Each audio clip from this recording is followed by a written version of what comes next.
Hey guys, welcome to the Reparenting Daily podcast, your daily guide for inner child healing.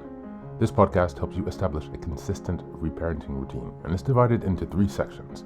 The first is a daily reading, the second is a discussion of that reading, followed by suggested journal prompts, and the last section is a peaceful meditation for closing.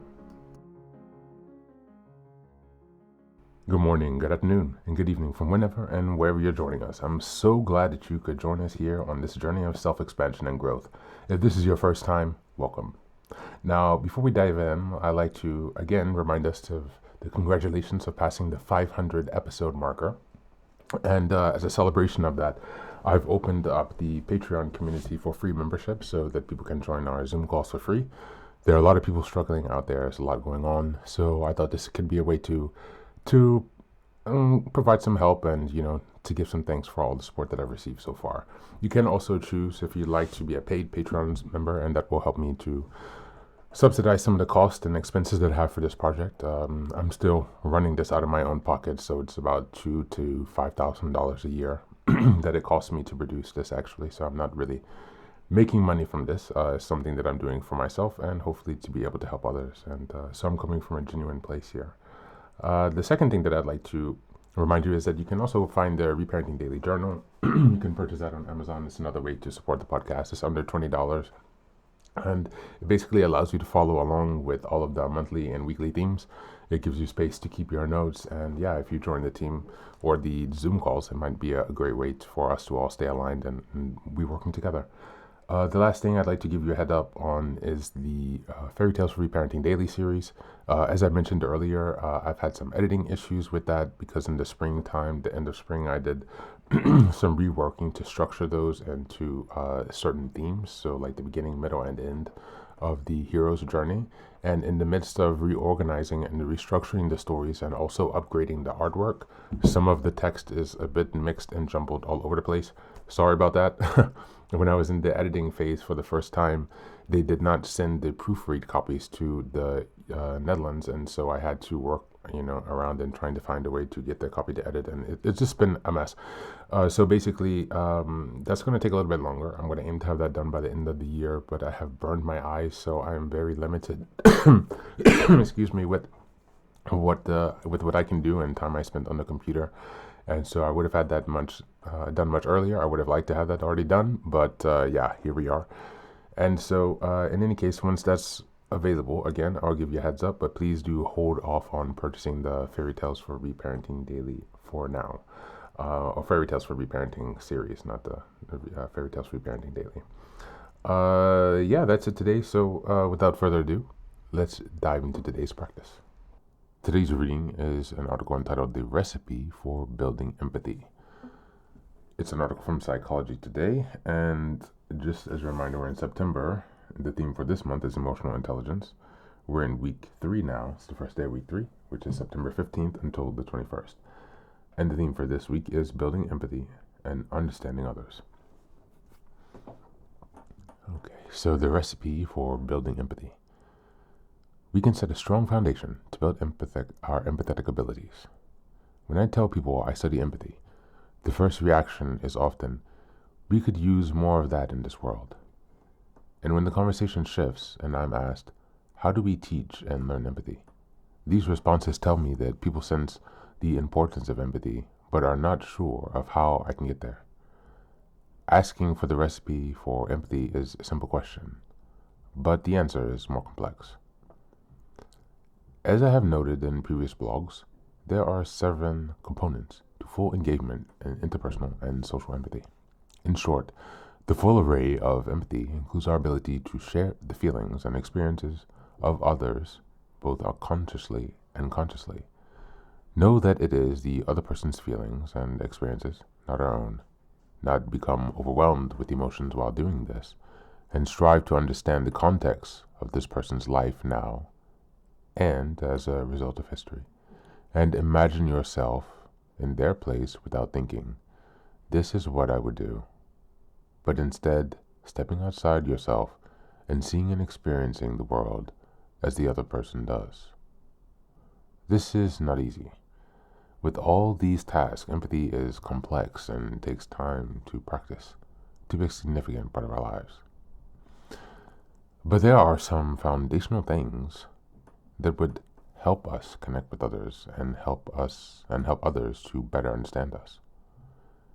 Two important ingredients to set the stage for empathy are feeling safe and feeling in control. Ingredient 1. Feeling safe. Having a sense of security that we are not in danger allows us to not fear others. When we are curious about others rather than afraid of them, we are open to learning more about their lives. What makes this difficult is that we are preoccupied and programmed for survival to be cautious about the unknown, and unconsciously, this can include others who do not look like us. But thanks to greater experience with different people and learning, we can use our brains to properly assess whether another person really is a danger to us. That cognitive process helps us build empathy. Number 2, ingredient 2, feeling in control. This is not about controlling others. It's about feeling in control of your own life. It is a sense of predictability. When our lives are predictable, we have a lower stress. Knowing that our environment is predictable makes us feel comfortable and safe. This also helps us achieve self-actualization, which is the chance to realize your full potential. Thus, control is a bigger part of feeling safe. Why we need to feel safe and in control to have empathy. When we feel safe and in control, we are not afraid unnecessarily. Fear blocks empathy. Of course, it is good to feel fear when there really is a threat, but it is a waste of energy and emotion to be afraid of the unknown or something that we imagine. Fear puts us on reactive alert. When we are reactive without thinking, we cannot engage in the cognitive processes that allows us to be empathetic. Do you know the saying, blinded by fear? That is exactly what can happen. And so we do not even see others. While there are skills we need to develop in order to successfully engage empathy, we can't get there if we do not feel safe and in control. Those are the feelings that are the foundation. Once we have that sense of security, we can explore the feelings and experiences of others. Thank you, and that's the reading for today.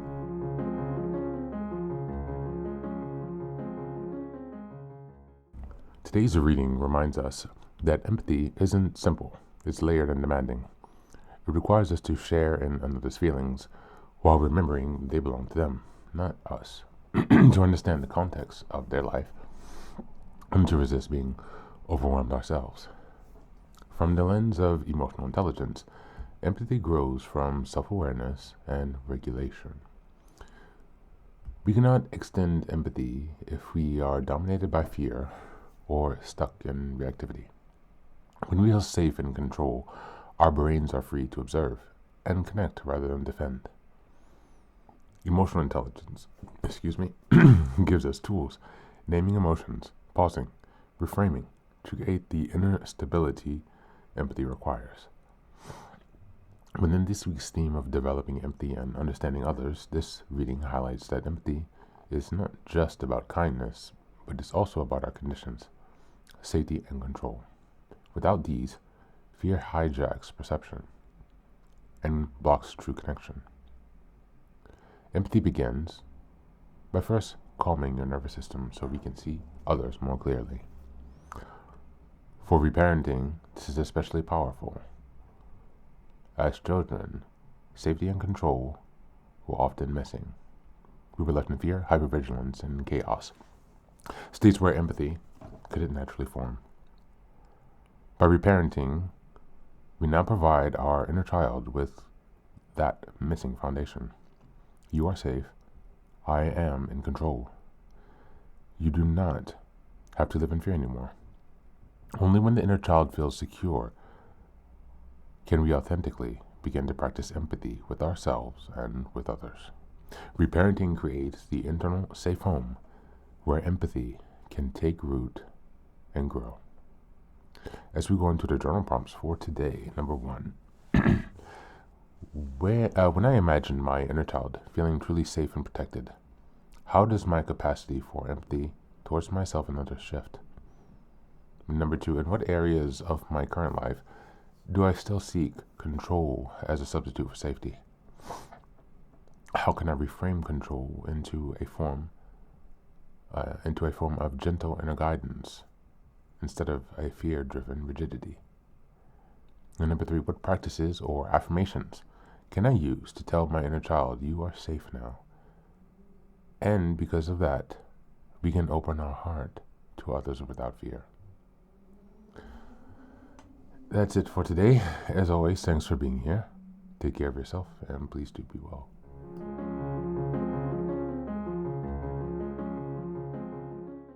Welcome back, welcome back. Now, this is the third and final section of the daily podcast. This is your silent meditation. Please go ahead and find a space where you can be comfortable and undisturbed, where you can relax and spend some time with yourself for this 10-minute silent meditation. You can choose to be sitting, standing, lying down, or in whatever position makes you comfortable today. Take a moment to simply be with yourself.